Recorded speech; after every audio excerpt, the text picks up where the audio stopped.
Okay, so as you said earlier on, Joseph, basically I come from the external parts of the European Commission. The European Commission being the civil service of the European Union, EU 27 member states, and we are part of the thematic unit. So we deal precisely with agriculture, rural development, and nutrition.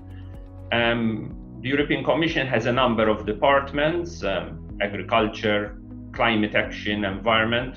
We are the interface between the internal directorate generals, so agriculture, any areas regarding food safety, and the external world. We have a big portfolio as a unit, directly from headquarters and with our delegations, because we have delegations across the globe, in Asia, Pacific Islands as well, Caribbean, Latin America, and Africa. Through our portfolio, we have had from 2014 to 2020 around 1.5 billion in terms of portfolio. This would be in 5 core areas. First of all, the EU is a strong proponent of multilateralism. So what would this mean? This means that we are big players in international fora, G7, G20.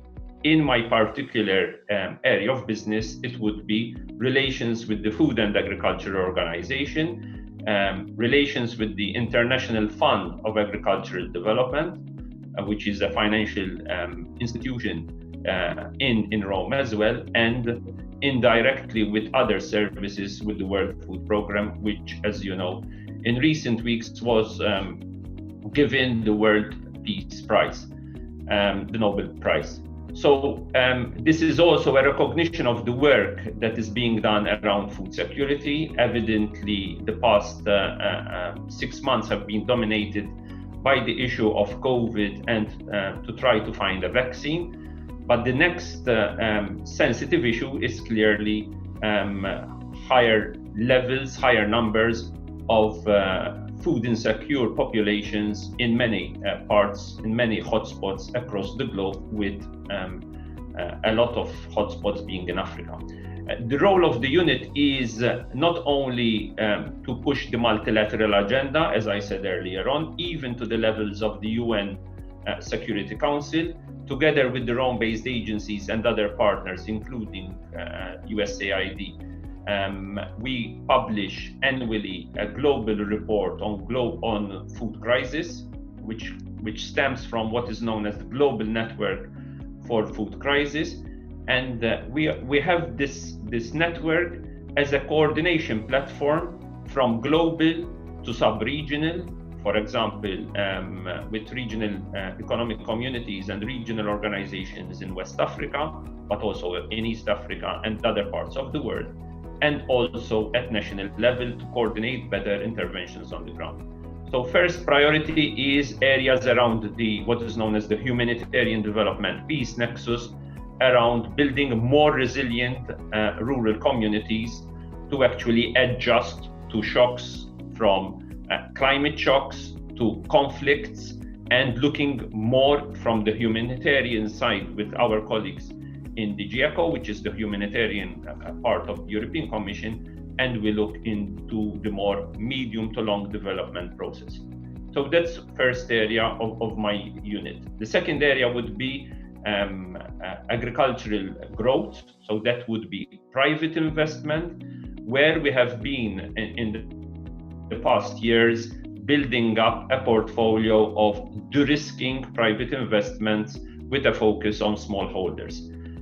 We have a number of instruments, but we are also collaborating with IFAD so that we address small ticket sizes, which seek to address an area which is a gray area of private development, which traditionally very few financial institutions wanted to enter. These would be ticket sizes which are well below 1 million, sometimes even below $500,000. I think this is still works in progress.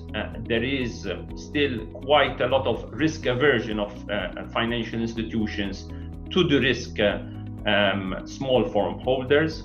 I will explain later on why, but this would be probably one of the most important policy areas to link policy dialogue at country level, because you will not have private investment if you don't have the right framework conditions, and also then to have a multi-stakeholder dialogue so that financial institutions de-risk that value chain. As we know, the issue of de-risking value chains is not easy because there sometimes is lack of price transparency from the small farm holder in country X until the final consumer. So this is another area I think that is important. Other areas that we deal are areas of agriculture research for development, areas around nutrition, food fortification, so the whole realm around livelihoods, around rural livelihoods, using a territorial approach, but also building up back better also in the context of COVID.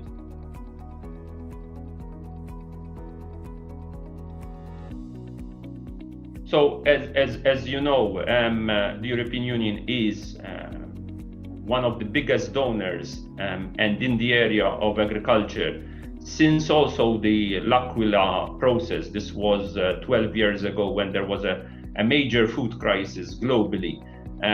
We have been major players triggered first of all in G7, G20 context, but also what we are trying to do is we are reaching back on the weakest links of the global value chains. I will not need to mention crisis hotspots in Africa, the South Sudans, the RDCs, the Central African Republics, Yemen, Haiti, Venezuela. So those would be areas where we are trying to intervene with other partners, with other donors, so that we tackle the root causes of conflict, and also trying to anticipate. What COVID is showing is that anticipatory action becomes key. The priority which COVID has exposed is that we should not have the tsunami hit us and then react, because that would be extremely costly, but to start building on a green recovery process. And that is what we are trying to respond in our COVID response. So since April, the European Union has, with the member states, because this is being conceived in a Team Europe approach, meaning the Commission, the EU member states, the financial institutions, the European Investment Bank, financial institutions, together intervene on the ground, and we are intervening to the tune of over 36 billion euros across the globe. Focus being on socio-economic dimension, but also on the health sector. On socio-economic, we are also reaching out through various modalities. The preferred modality, where possible and where applicable, would be budget support, which means that we accompany ministries of finance on a number of criteria, a number of indicators, without entering into the details, to actually help in the transformation process, lifting up people out of poverty. As we know, COVID will create and is creating new extreme poverty in many parts of the globe, and we want to build back better within the context of a green recovery process. The European Union in the past 12 months unveiled a number of policy initiatives giving a clear signal on how this building back better should be done. It will be done through a green recovery process where there will be more emphasis on areas around the farm to fork, areas around biodiversity, areas around circular economy, and last but not least, areas around using less waste, reducing waste, reducing food losses, and tackling climate change. I think within this context, we are giving a clear signal that a business as usual approach globally will not do the trick, especially as the challenges, social, environmental, and economic, will be massive, not only in the European context, but also in our neighboring countries, starting with the African continent, but also beyond. So we hope that we can, through our COVID interventions and through our multi-financial programming, which will kickstart, meaning that there will be a new funding cycle from 2021 to 2027, we can kickstart a process with our partner countries in a Team Europe approach, where we can do this transformation process in strong collaboration with our partner countries. So what we are doing at the moment is discussing globally with our partner countries, what are the typologies, what are the priorities, what are the policy areas where we want to scale and support our partner countries from the Green Deal, from areas like digital, because we consider that the digital agenda is key, but also having cross-cutting issues, looking into gender mainstreaming, looking into youth, and looking into nutritional aspects, besides evidently public health schemes, which evidently, and public health sectors which are under severe pressure across the globe.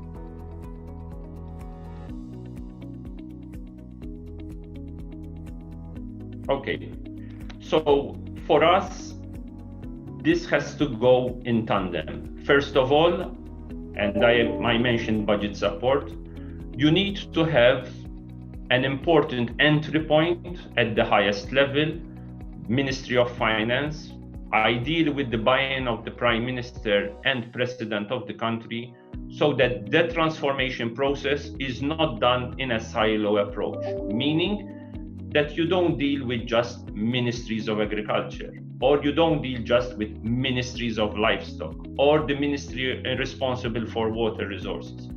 That this is done centrally through an interministerial approach with the strong buy-in of Ministry of Finance and the President of the Republic, embedded with a policy dialogue. You can't have private investment flowing if there is uncertainty regarding the framework conditions. So first of all, we need to discuss with our partner countries what are the framework conditions for business to prosper, whether it is red tape, whether it is governance, whether it is setting up a business, whether it is access to finance, whether it is a rights-based approach, giving also rights in terms of land tenure. When we have a budget support, this has to be structured in a way that the triggering of funds is linked to a number of indicators. That is the whole scope of budget support. Then from the private sector angle, what we are trying to do is we have the external investment plan. We will have the new instruments on guarantees, which the track record shows that there is a bit of a resistance, as I said earlier on, of financial institutions to de-risk small-scale investments. Why? Because value chains in agriculture are somewhat fragmented, somewhat complicated compared, for example, to big infrastructure projects or to areas like renewable energies, where the projects are quite substantial. If you are in solar energy, or if you are in terms of production of energy from tidal waves or hydroelectric power plants. When you have areas like coffee or cocoa or cotton, you enter into a fragmented value chain. So what we are trying to do, first of all, is supporting small-scale holders and farmers' organizations. The experience in the European Union in the past 50, 60 years under the Common Agricultural Policy has been that through a strong cooperative movement, through strong producer organizations, where you can also help them in terms of financial literacy, business acumen, you strengthen them within the value chain. So that is number one. Number two is to give them the necessary tools to help them in terms of agricultural practices, to help them into agricultural research, Today, agriculture, agri-food is a business like any other private sector operation. So we need to also accompany private sector, including farmers' organizations, including women-led organizations. However, underpinning also a rights-based approach, which would mean that they are safeguarded in terms of land tenure, in terms of natural resources access, primarily water, and then help them to get finance from local intermediaries where our financial institutions can de-risk that investment vis-a-vis the commercial operations. This has to be done evidently by boosting rural development in a territorial approach, meaning that we want to create, like we have done in a European context, adjusted to the realities in Africa, Asia, Pacific, and Latin America, to the reality on the ground in terms of rural-urban linkages, but also that migratory flows, which evidently are happening and will continue happening, will not necessarily always go to the mega cities or go from the sub-Saharan Africa to the Mediterranean, to the European continent, but we create those rural, vibrant areas by building up areas of secondary cities, but also good basis for rural communities through the provision of schools, through the provision of broadband, of digital connectivity, but also of local and regional markets, so that the young population, rural youth, can actually operate successfully in those rural and secondary cities and don't need to move beyond. So the context of public-private is that the public investment and the private investment are complementary to each other, and that we de-risk that part of the private investment which evidently would not enter into the agricultural value chains if there are no guarantees or no blending operations to the risk.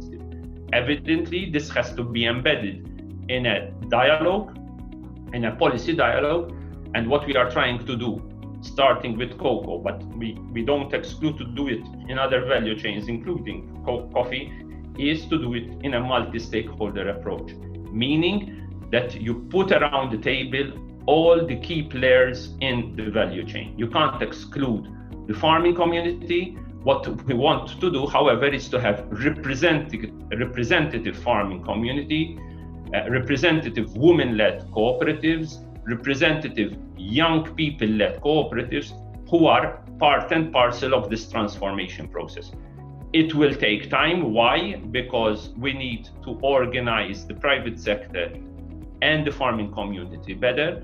But evidently, if we build up a strong base within a cooperative producer organization context, embedded by strong agricultural research and better access of finance, with digital agenda being part of the transformative and transparency of the value chain, because I think there's a lot of talk about digital, and the digital platforms could be a way forward to make the private sector more transparent, and evidently this public and private partnership can work better. However, evidently the first bulk of work has to be done by the public authorities with the good framework conditions, and actually by putting agriculture and agri-value chains at the core also of their economic policy and strategy. We are also noticing that there is a risk that agriculture and agribusiness are not prioritized, they are not conceived as job creating, like maybe services industries or service sectors or certain manufacturing activities.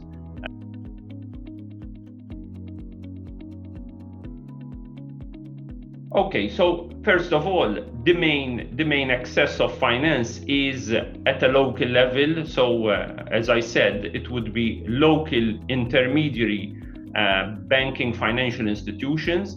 And when we deal with our financial institutions, it will be dealing with the likes of the European Investment Bank or the European Bank for Reconstruction and Development, or the likes the French AFD, the Agence Française de Développement, or the Dutch FMO, or the German KfW. So what we do is we create a dialogue and a discussion, and using our guarantee instruments and our blending instruments. For example, we, through the intra-ACP funding with the African, Caribbean, and Pacific countries, we have a blending operation which we will scale up in the coming months to actually de-risk operations in various economic areas. It could be coffee, it could be fruit and vegetables. We are, for example, focusing a lot in the area of sanitary and phytosanitary provisions. We are looking into areas like building up cooperative movements. We're also supporting women-led organizations to gender mainstreaming. What is important is that the project pipelines are bankable. And what we want to discuss with local players is that they approach us, our delegations, meaning if you are in Rwanda, if you are in Kenya, you contact our delegations, you discuss this with our sectorial experts, with our blending operation experts, with our investment experts at country level, who will contact us from a thematic expertise point of view. We have support facilities, and we also give clearly when these are bankable under the advice of specialists. It can be IFAD, it can be FAO, it can be other players, to actually put them in a bankable portfolio and give them the necessary finance. What we want is clearly, and what is clearly evident, that public investment, official development assistance on its own will not fill the gap of the food systems transformation process.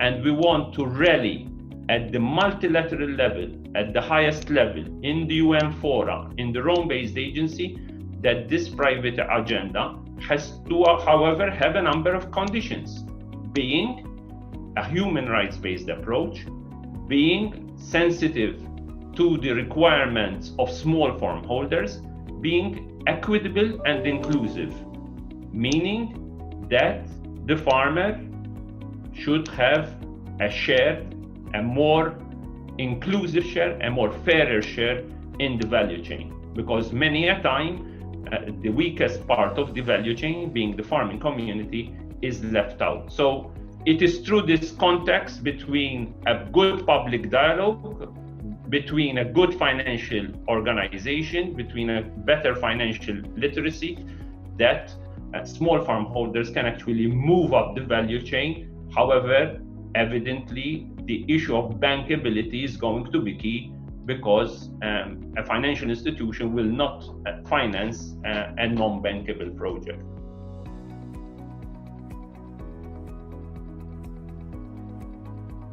The sky is the limit in terms of what we can do in agriculture and agri-food. A recent report of Ceres shows the big financial gap, both from a national government's point of view and from the donor community. And COVID evidently exposes that gap even more.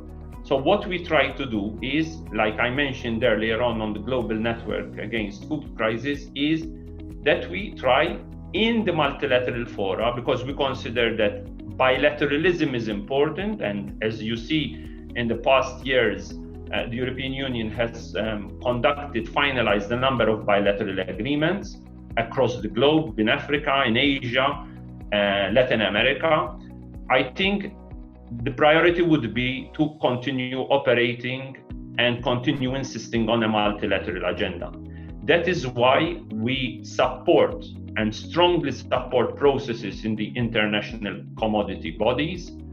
In the case of coffee, it's the International Coffee Organization. We want these organizations to be strong organizations. We want the WTO to be an organization because it's rules-based, because it gives a platform to all the players, because it is a trading system, and open trade but fairer trade is part of the solution of markets.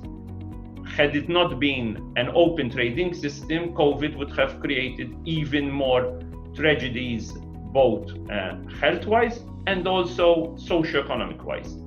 And the markets, luckily, continued operating and functioning well. So I think what our role is, it is more like an honest broker, but also a facilitator to discuss with the Rome-based agencies, with the donor community, with financial organizations, with the World Bank, with the IMF, to actually see how we can do better at country level and at regional level. I give you a priority.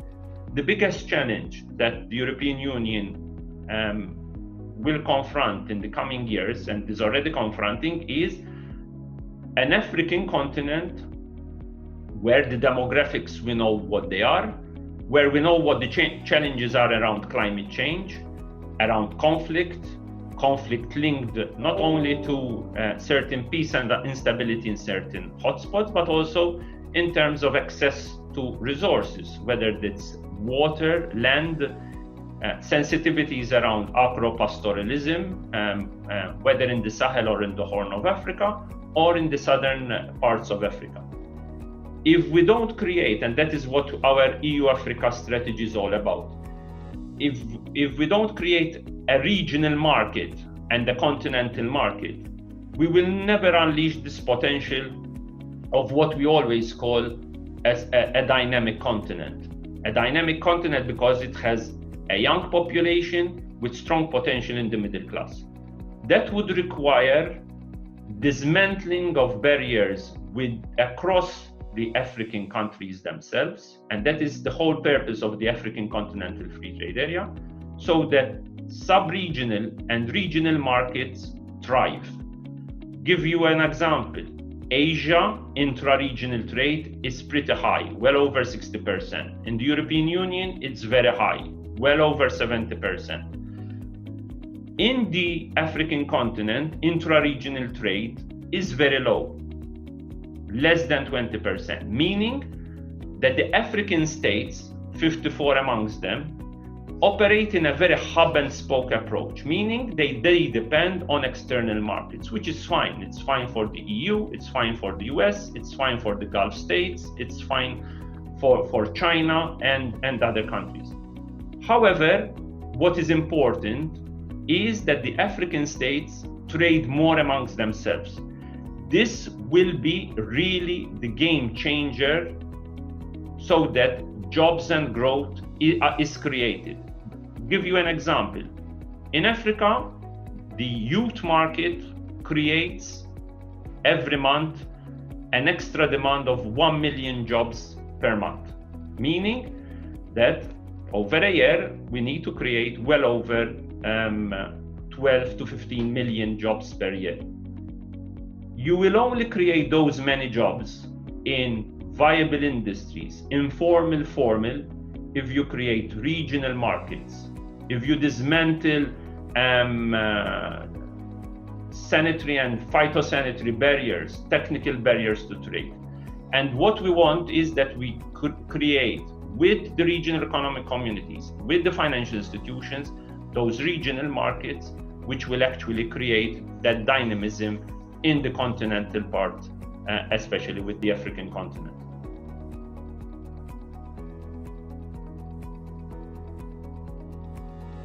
So we have under the gender process, we have a gender mainstreaming initiative with the Rome-based agencies, and we are also discussing with our financial institutions so that there is more gender mainstreaming. This is always going to be a debate on how to gender mainstream in agricultural value chains. Should you create indicators which give extra sort of points if you are a woman-led organization or not? What would be the criteria? Should one discriminate or not? Evidently, you need to have the baseline so that women have the same rights as men in terms of decision taking, in terms of access to finance, in terms of having a banking account, in terms of having access to education. So one of the priorities is clearly that from the education angle, from the rights angle, from the family network angle, women and men are treated the same in terms also of their rights.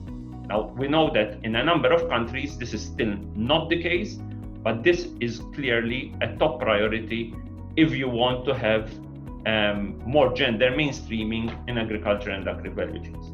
The same with youth.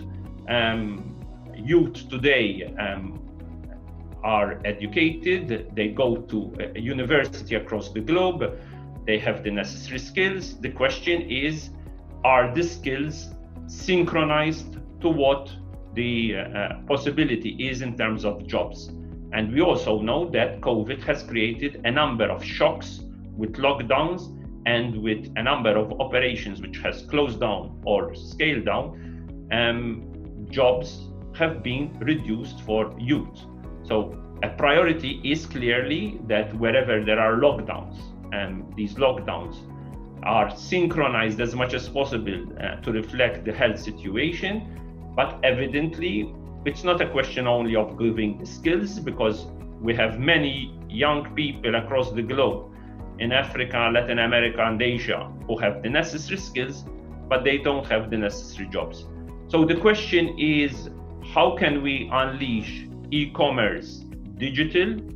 So we know the potential of digital agenda is going to be big, and we have a number of cases where it's clear that e-commerce applications stimulated by young entrepreneurs is gaining traction in a number of developing countries. So this is one area, using digital, using mobile telephony, using the whole realm of the digital transformation. Two, reducing the barriers to doing business of young people. Evidently, this in close collaboration with the banking community, creating also hubs of entrepreneurs in terms of incubators, so also to scale up operations, and helping them to penetrate markets of a local, regional, and international basis.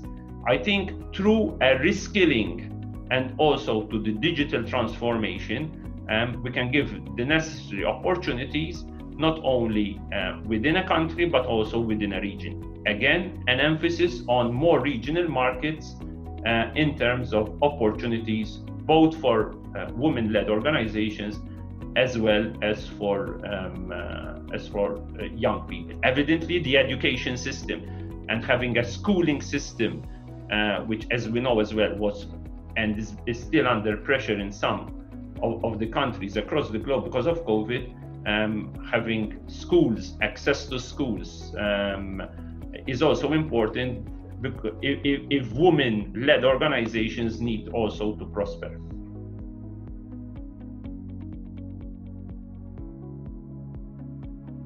Okay, what COVID showed, and I will start just explaining in a country which I know best because I live in it in Belgium. It showed that e-commerce applications, now Belgium is probably one of the most developed countries, not only in the European Union, but globally, high standard of living, high access to digital technology, broadband, 5G. So despite all this, in the first months of COVID, e-commerce applications, e-commerce platforms proved to be extremely vulnerable. So you go on supermarket websites to buy your goods, and you see the system collapsing or it doesn't function. So first of all, the question is, how are the platforms, online platforms, operating, and whether the backbone, the infrastructure is there? So evidently, top priority of the EU, especially in the developing world, is to create that backbone, that infrastructure. And it's clear that in many parts of Africa, mobile telephony penetration is extremely high. So that is a case in point. The question is, and you can do mobile payments, bank transfers, you can use mobile telephony in terms of tracking, in terms of weather, in terms of also planning a bit your planting season. Is that enough? Probably not. Now we have the new phenomenon of artificial intelligence, blockchain. Now, some of my colleagues tell me, oh, Leonard, this is a bit of fluff, this is all hype. I think, and that is what I'm trying to do also with a number of key players in the blockchain industry, is to look into good success stories where blockchains, where artificial intelligence, where the digital agenda can actually have a transformative approach in terms of transparency. My wish, and that is a bit also the dream, which I hope that we can realize not only as a unit, but also as an EU, is that if we discuss traceability, whether it's a cocoa bean, or a coffee bean, or a cotton coming from a country in the Sahel in Africa, that traceability is possible in terms of the final product. If we can show, and that is what I would like to unleash and tap with discussions with digital providers, if we can show how we can tackle deforestation and baselines using geospatial data on creating a ring fence of a deforestation-free value chain. If we can show a value chain which has no child labor, which has and embraces human rights, and which embraces also a true living wage or living income through an application, through your mobile app, that you can go in the supermarket anywhere in Europe, anywhere in Africa or Asia, and where you can say, yes, I can buy, I can pay a price which reflects sustainable coffee, sustainable cocoa. I can pay a premium price, and what we are trying to do is to see the elasticities of demand in terms of that extra price and who will bear the price and how that price transmission on a number of criteria. We're doing this primarily on cocoa, but we can also scale it up, including to coffee, if the right conditions are there. We're currently focusing on cocoa. Why cocoa? Because cocoa production and sales is pretty much concentrated in 2-3 countries globally, Cote d'Ivoire, Ghana, a bit in Cameroon, a bit in Nigeria, and some other Latin American countries.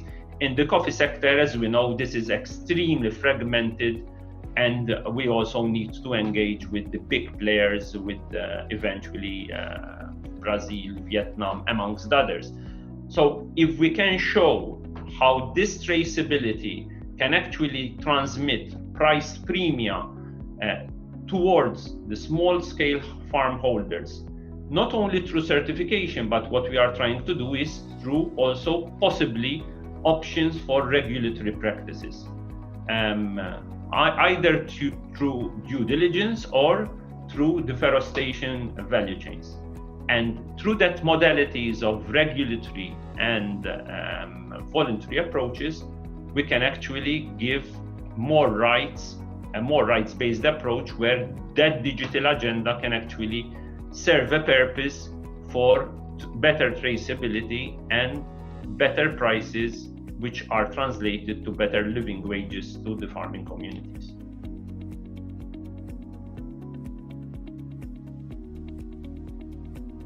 I mentioned it earlier on, Joseph, that we have a big portfolio of around 36 billion globally, including for a number of countries.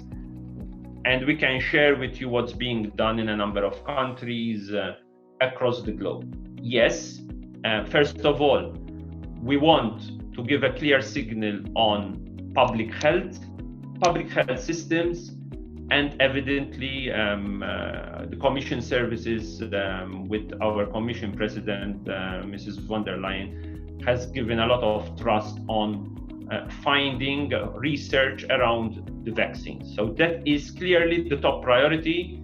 The earlier we can get a vaccine that can be scalable, that can be accessible also to the poorer nations across the globe, not only to the EU or the US or Japan, but across the globe in full transparency, in full accessibility, so that the poorer nations also have access to that, that would be certainly the first priority. Second priority, as I mentioned earlier on, is the socio-economic fabric, the socio-economic landscape in these countries.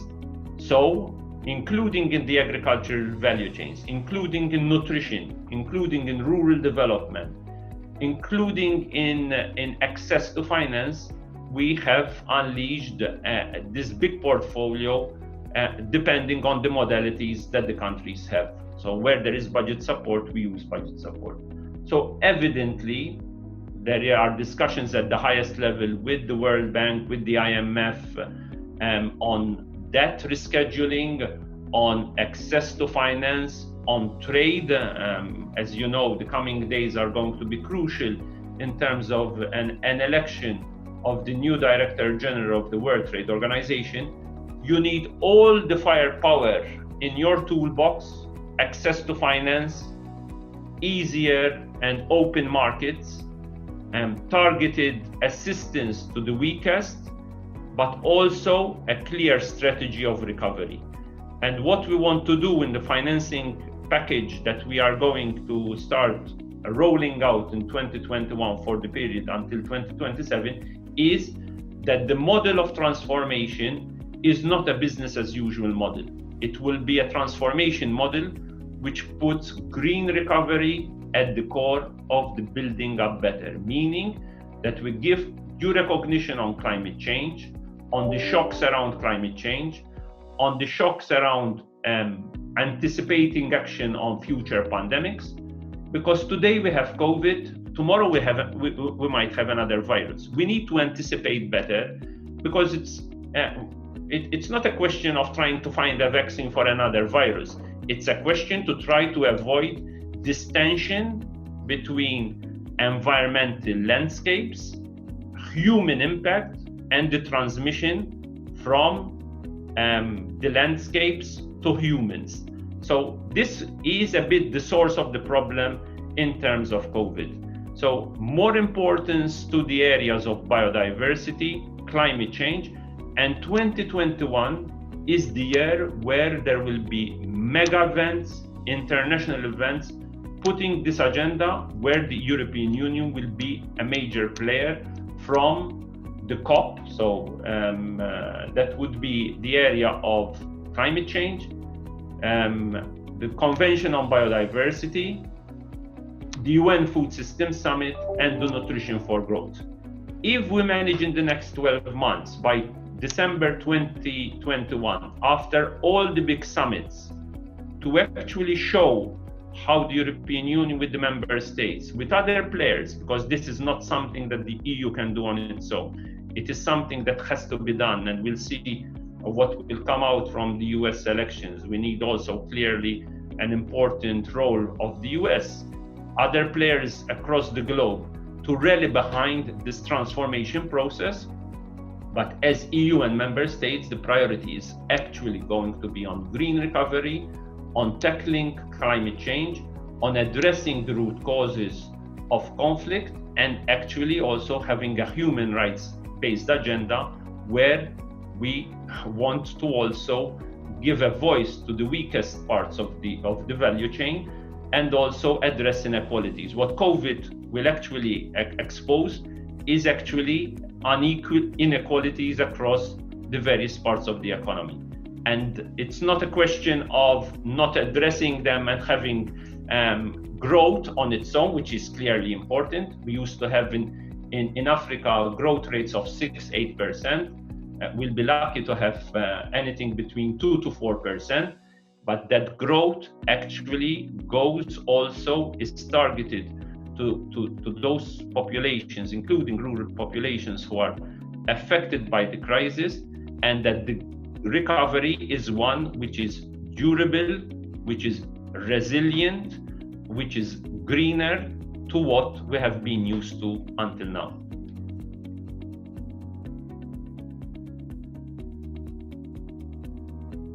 As I said earlier on, it is not a question of explaining how to factor in climate change. Climate change is a reality.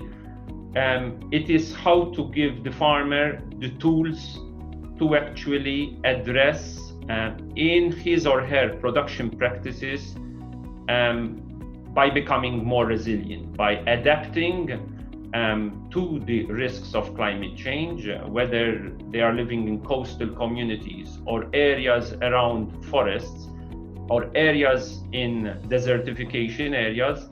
And what we are trying to do is that we dismantle a bit, even in the donor community, the silo approach by looking only at agriculture or only at livestock, but having more landscape approaches, meaning that we put agriculture, rural development, biodiversity, environment, climate change into the toolbox of interventions. So landscape approaches are becoming quite more scalable, and we are having lots of good examples, for example, under agroforestry and agroecology.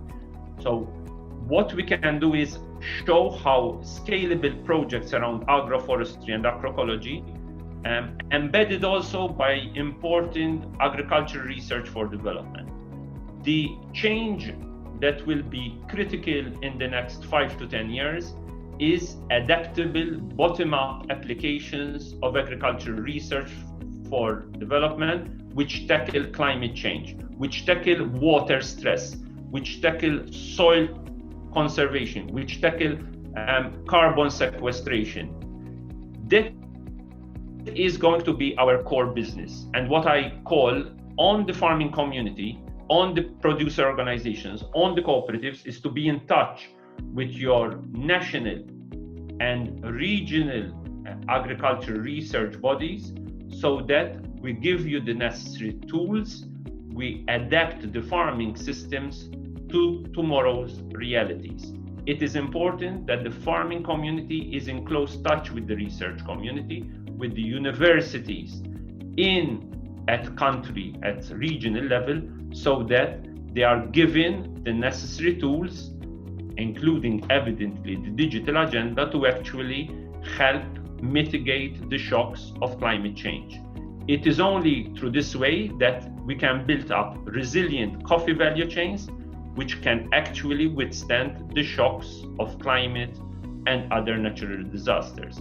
And it's only that way, evidently accompanied by more structural approaches, to push coffee value chains across qualitative processes. In the European Union, we have initiatives like geographical indications, where you will decommodify a commodity and you put it into a quality approach, similar to what we have in the European Union on a number of cheeses, a number of meats. The same would be to have like branded, in Africa it would be in the area of tea, a rooibos tea, where you would actually have a qualitative brand in terms of the coffee that you pay. That when you pay your coffee, you are paying not for a commodity, but for a coffee that has a certain attributes, where there could be and there would be a premium price paid to that coffee because it has certain attributes. A combination of research, quality, organization of markets at a local level, supporting with intellectual property rights, given this within a context of robust policy frameworks, will actually help the farming community move up across the value chain, both in terms of quantity, but more importantly, in terms of quality.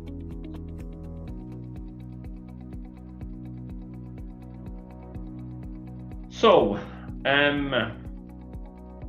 in the past 6 months, in lockdown, my consumption of coffee has gone up. I was traditionally coming from a Commonwealth country, coming from Malta, we were traditionally more tea drinkers. Lockdown has made us blended between tea and coffee drinking. So evidently our coffee consumption has gone up significantly. I think also the question of, and we have lots of debates in the International Coffee Organization, the work that we do in multilateral fora like ICO shows as well that there needs to be a radical rethink of coffee value chains in the context of COVID.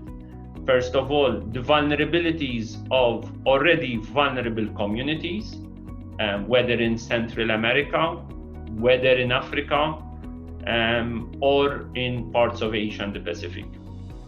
But getting back to the African continent, it's clear that coffee producing countries need also to look into regional markets. There is strong potential, which is not automatic, of having increased coffee consumption in the developing world, where the potential is enormous, but also a prioritization of coffee value chains. In terms of the areas that we have been discussing over the past hour, agricultural research being one, access to finance, agroforestry, I think there has to be a strategic approach, and I know that organizations like the Inter-African Coffee Organization and other players are looking into how to actually be a game changer in terms of coffee. I think there is a question of taste, and connoisseurs of coffee know what taste they are looking for. I mentioned the issue of quality. I think the big challenge in the next decade is to look beyond a commodity and move into a qualitative approach. And also using e-commerce as a source also in terms of traceability. We have lots of demands, including from women-led organizations, to use e-commerce platforms to source directly from growers and from local cooperatives. So I think what could be a game changer in coffee in the coming post-COVID period is to look into the quality attributes, into the taste attributes, but also to see how linking consumers, whether in Europe or in middle-class urban areas in Africa, there could be a rethinking of the qualitative demand of coffee, but also an issue of traceability, that what you are paying, if it has a number of attributes, which I mentioned earlier on, which addresses also living wages and living incomes, you know that what you are buying in a supermarket actually has a positive impact on a coffee producer in country X, Y, or Z, and that you are willing to pay that premium price. So it's not only a question of certification, which we discuss with a lot of certification bodies, but a question of the trust of the consumer to actually pay a price which actually has that positive transformative impact in the weakest rural communities across the globe.